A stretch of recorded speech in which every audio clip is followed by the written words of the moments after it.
ચાલો મિત્રો, વાનેચા ફેમિલી વોકમાં આપનું હાર્દિક સ્વાગત છે. આજે આપણે સરસ મજાનું સ્વામિનારાયણ ભગવાનનું મંદિર જે કતાર ગામની અંદર ડભોલી 4 રસ્તા આવેલું છે, ત્યાં આપણે દર્શન કરવા માટે જવાનું છે મિત્રો. તો ચાલો તમે તૈયાર થઈ જાઓ. શક્ય હશે તેટલા હું તમને સરસ મજાના મંદિરના અને ભગવાનના દર્શન કરાવીશ મિત્રો. જે કતાર ગામની અંદર સુરત ડભોલી 4 રસ્તા પાસે એકદમ નજદીક સરસ મજાનું જે વિશાળ જગ્યા છે અને મોટું મંદિર આવેલું છે મિત્રો. તો ચાલો સ્વામિનારાયણ ભગવાનના દર્શન કરવા માટે જઈએ. તમે પણ દર્શન કરવા માટે તૈયાર થઈ જાઓ મિત્રો. તો ચાલો હવે આપણે ઘરેથી દર્શન કરવા માટે નીકળીએ અને શક્ય હશે એટલા હું તમને દર્શન કરાવીશ મિત્રો. તો ચાલો હવે આપણે જવા માટે નીકળીએ.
ચાલો મિત્રો, વાનેચા ફેમિલી વોકમાં આપનું હાર્દિક સ્વાગત છે.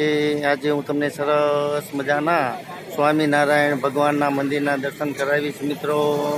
તમે જોઈ રહ્યા છો સરસ મજાની ભોજનાલય પણ છે, સરસ મજાની જગ્યા છે, સરસ મજાનું મંદિર છે મિત્રો. અને બરાબર ડભોલી 4 રસ્તાથી એકદમ નજીક આવેલું આ સરસ મજાનું મંદિર છે મિત્રો. તમે જો કોઈ વાર કતાર ગામની અંદર ડભોલી 4 રસ્તા આવો તો આ સ્વામિનારાયણ ભગવાનના મંદિરની મુલાકાત લેજો, કારણ કે સરસ મજાનું આ મંદિર આવેલું છે મિત્રો. ચાલો મિત્રો, તમે જોઈ રહ્યા છો સરસ મજાનું આ મંદિર.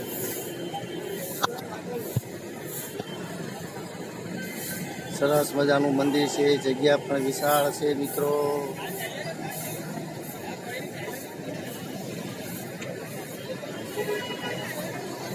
તમે જો કોઈ વાર અહીંયા આગળ ડભોલી 4 રસ્તા આવો તો દર્શન કરવા માટે અચૂક આવજો મિત્રો. અહીંયા આગળ રસોઈ પણ સ્વીકારવામાં આવતી હોય છે. ચાલો મિત્રો, જો તમને મારી આ વિડીયો પસંદ આવ્યો હોય તો લાઈક, શેર અને સબસ્ક્રાઈબ કરજો મિત્રો. અને ચોક્કસથી